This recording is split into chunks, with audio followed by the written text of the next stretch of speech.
Será que Deus supre as nossas necessidades de alguma maneira? Será que temos algum tipo de riqueza em Cristo Jesus? Eu tenho um texto para nós refletir.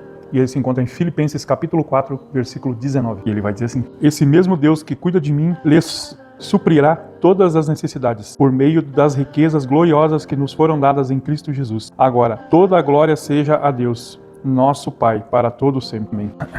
Eu estava lendo esse versículo aí hoje, e daí eu fui ler o contexto da história ali. Na verdade, o apóstolo Paulo estava agradecendo o povo de Filipenses ali, né, que ele estava dizendo para eles o quanto ele se alegrou, né, por eles ter ajudado eles, né. E ele cita até uma coisa curiosa ali, que ele disse que, aqui nesse texto, ele disse que ele foi a única igreja que ajudou ele, né, financeiramente. E ele tá agradecendo eles. E daí ele, né, com toda essa parte aí, né, daí ele disse ali, né, uns versículos antes ali, ele fala assim, que no momento ele não precisava de mais nada, né, porque as necessidades dele foram plenamente supridas pelas contribuições que eles haviam enviado pelo Epafrodito, né, que era o que andava sempre com ele ali, que levava e trazia as mensagens, né, os suprimentos e tal. Okay. Então, o que me chamou a atenção aqui nesse texto aqui, foram várias coisas, na verdade, mas o que mais me chamou a atenção aqui foi que muita gente lê esse texto aqui sobre as riquezas. Talvez alguém vai entender que essas riquezas que ele está falando aqui, ele está falando de dinheiro. E não necessariamente ele está falando de dinheiro aqui. As riquezas aqui que ele fala aqui são espirituais, são os frutos do Espírito, né? Que é amor, bondade, amor ao próximo, todas essas coisas, né, que envolve a parte da igreja, né, que somos nós, não as quatro paredes, né? Somos nós, somos a igreja, e ajudar o seu próximo. E eu venho discutindo esse assunto há algum tempo já, sobre isso, né? Sobre o que as nossas igrejas têm feito para ajudar, às vezes os nossos próprios irmãos que estão ali congregando, né, na mesma comunidade, né? Às vezes a gente nem sabe quem é que está precisando ali. Muitas vezes, eu ouvi uma mensagem esse final de semana sobre isso, que falava um trecho, né, sobre isso, que muitas vezes as pessoas, né, têm um personagem dentro da comunidade, né, dentro da igreja, né, quatro paredes. Quando entra dentro da igreja, ali é paz do Senhor, é meu irmão, é a glória a Deus, né, vem um monte de palavras assim, parece que estabelecidas, né, para aquele momento, que não, eu vou entrar aqui, agora daqui eu visto um personagem, agora eu sou essa pessoa. E na verdade, o que essa mensagem que eu ouvi esse final de semana aí, o que ele quis passar? A gente não passa 24 horas e 30 dias dentro da comunidade e de igreja, quatro paredes, né, no caso. A gente teria que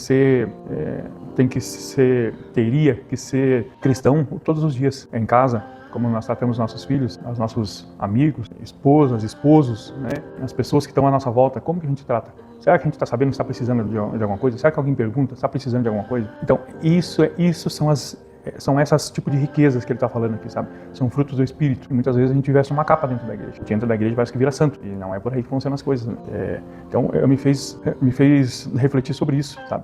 E eu tenho visto, sabe, muito assim, essa necessidade, sabe, dos pastores das igrejas, dar uma ligadinha, né, uma mensagenzinha assim: como é que tu tá, Jeff? Como é que tá fulano de tal? Tá precisando de alguma coisa? Tá precisando de uma oração? Eu vou ir tomar um café contigo aí na tua casa. O que tu acha? Vamos conversar? Como é que tá as coisas aí? Sabe? O pastor que vai atrás da ovelha, às vezes é necessário. Muitas vezes se prega por aí que não, que o hospital é a igreja quatro paredes, né? E realmente ali a gente se reúne, mas é para trazer toda aquela bagagem que tu veio toda semana orando, orai sem cessar, né?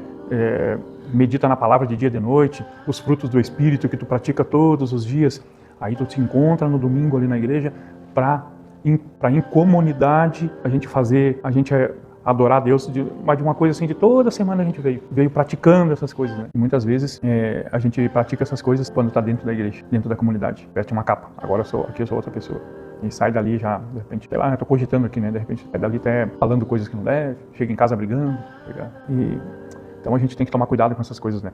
Essas riquezas que nós recebemos em Cristo Jesus, que o apóstolo Paulo está dizendo ali, essas coisas são fruto do Espírito. E não menos importante, essa ajuda que ele recebeu, né, da igreja de Filipenses ali, que ele recebia. É muito importante, sabe, a gente estender a mão para o nosso irmão, sabe, e que a gente possa ter um coração assim, como o apóstolo Paulo ali, tá? Tanto o amor ao próximo, a gente se preocupar com quem está precisando, e a gente ser essa pessoa que doa, mas também essa pessoa que recebe ser agradecida também, sabe?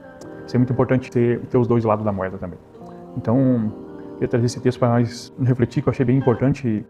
Como eu sempre falo, às vezes eu falo aqui, eu tenho bastante informação assim na minha cabeça, daí acaba, daí eu vou buscando coisas aqui, coisas ali, né, e vou juntando eu vou juntando quebra-cabeça, né, para saber o que passar aqui, né, para vocês, né. E na verdade são tudo coisas que eu fico refletindo realmente, né, fico refletindo, fico matutando o que é coerente, o que não é, o que a Bíblia diz, o que a Bíblia pede, o que falam por aí, se é coerente o que falam por aí, né, nas igrejas, né. Isso aqui também nós não podemos estar se metendo com isso aqui. Como assim? Como assim não podemos estar se metendo com isso aqui? É importante sim.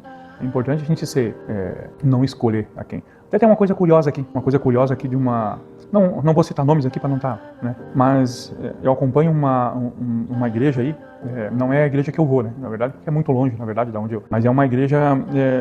eu conheci uma igreja aí que o pastor, ele fala o seguinte: ele não faz uma barganha com as pessoas que vão na igreja. Como assim? Por exemplo, eu tenho uma doação para dar. Hoje... temos, sei lá, sacolas econômicas aqui para ajudar as pessoas mais necessitadas. Sabe a hora que ele dá? Ele não dá no final do culto.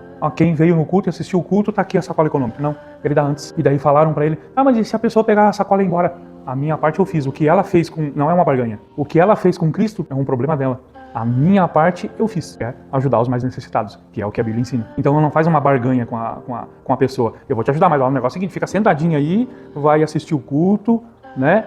Vai assistir o culto, daí no final do culto, daí Deus vai te abençoar, daí eu te dou uma sacola econômica e vou te levar para casa. Muitas vezes, essa pessoa ela não tem um entendimento tão bom. Ela não tem um entendimento que a gente tem com tanto tempo na igreja.